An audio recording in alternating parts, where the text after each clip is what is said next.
তো সকাল সকালই ভাবলাম যে বানাই হচ্ছে চাইনিজ। তো চাইনিজ বলতেই সবার মাথায় আসে প্রথমেই চিলি চিকেন। দেখো চিকেনটাকে এখানে ম্যারিনেশনের জন্য রেডি করছি। ম্যারিনেশনে দিয়ে দিলাম হচ্ছে লেবুর রস, আদা রসুন কুচি, দিলাম হচ্ছে রেড কাশ্মীরি মির্চ পাউডার আর ব্ল্যাক পেপার পাউডার, তার সাথে একটু সল্ট, আর ওইদিকে দিলাম হচ্ছে একটা ডিম ফাটিয়ে। এগুলো সব একসাথে দিয়ে ভালো করে এটাকে ম্যারিনেট করে রেখে দিচ্ছি। আমরা একটু ঘরোয়া পদ্ধতিতেই করছি, বাট ট্রাস্ট মি, খাবারটা সত্যি খুব ভালো হবে খেতে। তো চিলি চিকেনটাকে পেয়ার করার জন্য ভেবেই নিয়েছিলাম যে করব হচ্ছে চাউমিন। তো চাউমিনের জন্য গ্যাসে অলরেডি জল বসিয়ে তার মধ্যে সাদা তেল আর নুন দিয়ে এখন চাউমিনটাকে ওখানে দিয়ে দিলাম বয়েল হওয়ার জন্য। চাউমিনটা বয়েল হচ্ছে, আর মিনওয়াইল এখানে আমি ম্যারিনেটেড চিকেনের মধ্যে কর্নফ্লাওয়ার দিয়ে চিকেনটাকে একটা একটা করে দেখো কড়াইয়ের তেলে দিয়ে দিচ্ছি ফ্রাই হওয়ার জন্য। এখন মিডিয়াম ফ্লেমে পুরো চিকেনটাকে ফ্রাই করব, তারপর ডাবল ফ্রাই করব লাস্টে। এইবার এখন দেখো চাউমিনটাও রেডি হয়ে গেছে, তার মধ্যে তেল দিয়ে ভালো করে এটাকে মাখিয়ে রাখলাম। অ্যান্ড এই হচ্ছে ফাইনাল আমার রান্না করার আগে সব কিছু রেডি, আর আমি সব সাজিয়ে গুছিয়ে রেখে দিয়েছি সামনে। চাইনিজ রান্না যেহেতু হাই ফ্লেমে হয়, তাই জন্য সব কিছু আগে থেকে রেডি করে রাখতে হয়। তো চাউমিনের জন্য কড়াইয়ে তেলটা দিয়ে দিলাম, আর কড়াইটাকে রাখছি হচ্ছে একদম হাই ফ্লেমে। তেলটা একটু গরম হয়ে গেলেই প্রথমেই দিয়ে দেবো হচ্ছে ডিমটা কনস্ট্যান্ট তোমরা যদি স্টার করতে থাকো তাহলে এটা ভুজি স্টাইল এসে যাবে, যেটা খুবই ইজি হয় তৈরি করতে। তো ডিমটা একটুখানি কুক হয়ে গেলে তারপর আমরা দিয়ে দেবো হচ্ছে রসুন আদা কুচি। তোমরা চাইলে নাও দিতে পারো, আমার দিতে ভালো লাগে বিকজ অফ দ্য ফ্লেভার। আর তারপরে দিয়ে দিচ্ছি হচ্ছে ক্যাপসিকাম, পেঁয়াজ আর লঙ্কা কুচি। এবার ওগুলো দেওয়ার পরে ভালো করে হাই ফ্লেমে এগুলোকে স্টার করতে থাকতে হবে।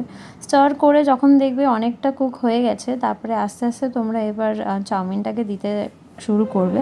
তোমরা চাইলে চাউমিনটা ব্যাচেও দিতে পারো, বাট এখানে দেখছো যে অলরেডি রিতেশ হাত লাগানো শুরু করে দিয়েছে, তাই জন্য রিতেশ পুরো চাউমিনটাই একবারেই দিয়ে দিয়েছিল। তারপরে আস্তে আস্তে ও চাউমিনটাকে মিক্স করা স্টার্ট করে। চাউমিনটা কিছুটা মিক্স হয়ে যাওয়ার পর এর মধ্যে দিয়ে দেওয়া হচ্ছে ব্ল্যাক পেপার পাউডার, আর তার সাথে দেওয়া হচ্ছে একটু ম্যাগি মশলা, বিকজ ওটা বাড়িতে তখন আমাদের ছিল, তো ভাবলাম দিয়ে দিই। তো ওইটার পরে দিচ্ছে হচ্ছে অল্প একটুখানি আজিনামোটো, আর তার সাথে দিয়ে দিচ্ছে হচ্ছে স্বাদ অনুযায়ী নুন। অ্যান্ড এইবার এটাকে ভালো করে মিক্স করা শুরু করব। কিছুটা মিক্স করা হয়ে গেলে তারপরে দিয়ে দিয়েছিলাম হচ্ছে সোয়া সস আর ভিনেগার, অ্যান্ড তারপরে খুব ভালো করে মিক্স করে এটা হচ্ছে দেখো ফাইনাল লুক। এরপরে স্টার্ট করবো হচ্ছে চিলি চিকেন প্রিপারেশনের জন্য কড়াইয়ে অলরেডি দিয়ে দিয়েছি তেলটা দেখো দিয়েছি একদম হাই ফ্লেমে।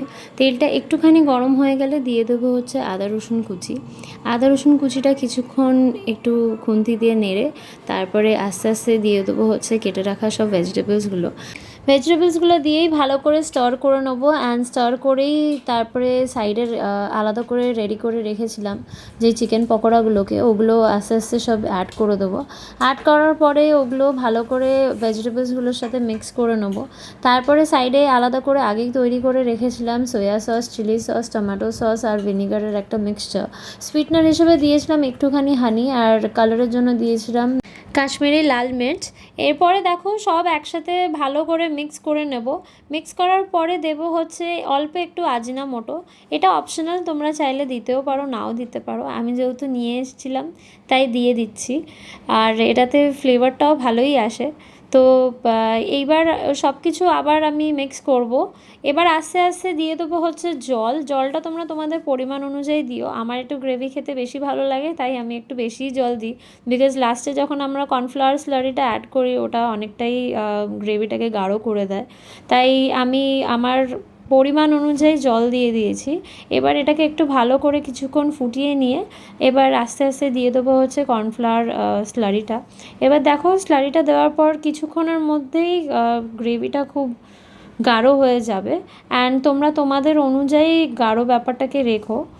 আর এই হলো এটার ফাইনাল লুক। তৈরি হয়ে গেছে আমাদের chilli chicken with egg chowmein. দেখা হচ্ছে আবার পরের ভিডিওতে, বাই।